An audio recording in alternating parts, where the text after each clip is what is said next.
Hi bro case, எல்லாரும் நல்லா இருக்கீங்களான்னு சொல்லிட்டு கீழே கமெண்ட்ஸ் சொல்லிடுங்க. சரி, இன்னைக்கு என்ன இந்த வீடியோவில் பார்க்க வந்தோம்னா, இன்னைக்கு வந்துட்டு 7 habits that damage your brain. அப்படின்னா நம்மளுடைய மூளையை வந்துட்டு பாதிக்கிற 7 முக்கியமான விஷயத்தை பற்றி இன்னைக்கு பார்க்க போகிறோம். சரி, ரொம்ப பேசாம வீடியோக்குள்ளே போகலாம். அதுக்கு முன்னாடி சேனலை சப்ஸ்கிரைப் பண்ணிடுங்க, அதோட பக்கத்தில் இருக்க பெல் ஐக்கானை கிளிக் பண்ணி ஹாலில் போட்டு வச்சுக்காங்க. சரி வாங்க வீடியோக்குள்ளே போகலாம். நம்ம இத்தனை நாள் சரின்னு நினைச்சுக்கிட்டு இருந்த அந்த 7 விஷயம் வந்துட்டு ரொம்பவே டேமேஜ் வந்துட்டு நம்ம மூளைக்கும் உடம்புக்கும் ஏற்படுத்துது. அது என்னன்னு தெரிஞ்சுக்கணும்னா இந்த வீடியோ ஃபுல்லா பாருங்க, ஸ்கிப் பண்ணாதீங்க. நம்பர் 1, ஃபர்ஸ்ட் என்னன்னா, staying in the dark room too much.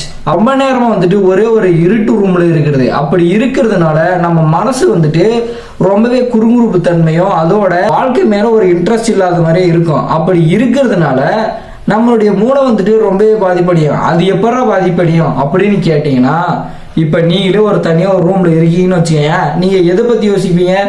என்னடா வாழ்க்கை இது அவ்வளவுதான், இந்த இருட்டு ரூம்லயே நம்ம வாழ்க்கை முடியுது அப்படின்னு சொல்லிட்டு உங்க மனசு வந்துட்டு லைஃப்ல வந்துட்டு ஒரே ஒரு இன்ட்ரெஸ்டே இல்லாம நீங்க வந்துட்டு வாழ்ந்துகிட்டு இருப்பீங்க. அதனாலதான் சொல்றது, அதிகமா வந்துட்டு நீங்க இருட்டு ரூம்ல இருக்காதீங்க, வெளிச்சத்துக்கு வாங்க. அப்பதான் உங்க வாழ்க்கை வந்துட்டு பிரைட்னஸா இருக்கும் அப்படின்ற ஒரு நம்பிக்கை வரும். அதோட நீங்க உங்க வாழ்க்கை வந்துட்டு நல்லா போகும்.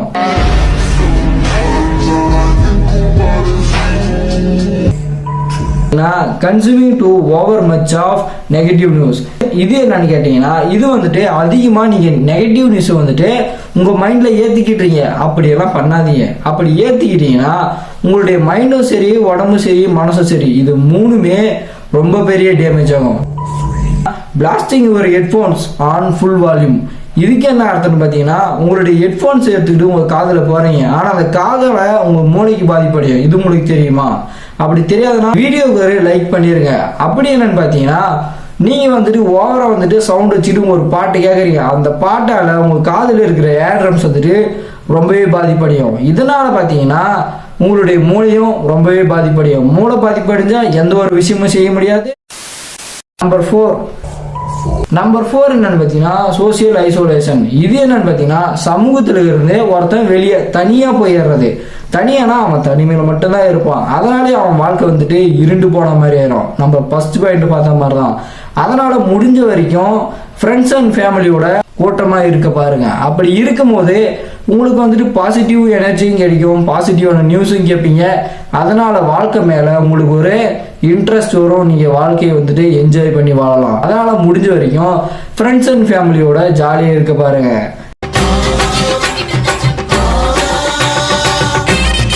நம்பர் 5, இது என்ன பார்த்தீங்கன்னா, அதிகமாக வந்துட்டு ஃபோனோ இல்லை லேப்டாப்போ இல்லை கம்ப்யூட்டரோ யூஸ் பண்ணுறதுனால தான். இப்படி யூஸ் பண்ணுறதுனால உங்களுடைய கண்கள் பாதிப்படையுது, அதோட உங்கள் மூளையும் தான். இப்படி பாதிப்படைஞ்சா தெளிவாக ஒரு யோசனையும் எடுக்க முடியாது. இதனாலேயே உங்களுடைய வாழ்க்கை வந்துட்டு கொஞ்சம் கஷ்டமாயிரும். ஆனால் இதுலேருந்து மீண்டு வராததும் உங்கள் கையில் தான் இருக்கு. இதுக்கு ஆல்டர்னேட்டிவ் என்ன பண்ணலாம்னா, நீங்கள் வந்துட்டு அதிகமாக உங்களுக்கு பிடிச்ச விஷயமான விளையாடுறதோ இல்லை ஆடுறதோ பாடுறதோ, அதோட புக்ஸ் படிக்கிறது, இந்த மாதிரி எக்கச்சக்கமான விஷயம் இருக்கு. அதனால எல்லாரும் போய் அந்த மாதிரி விஷயத்த செய்ய பாருங்க.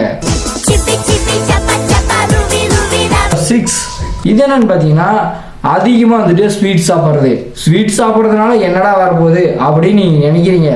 ஆனால் ஸ்வீட் சாப்பிட்றதுனாலேயே உங்களுடைய மூளை வந்துட்டு அதிகமாக பாதிப்படையும். இதனால உங்களால் எந்த ஒரு விஷயத்தையும் தெளிவாக செய்யவே முடியாது.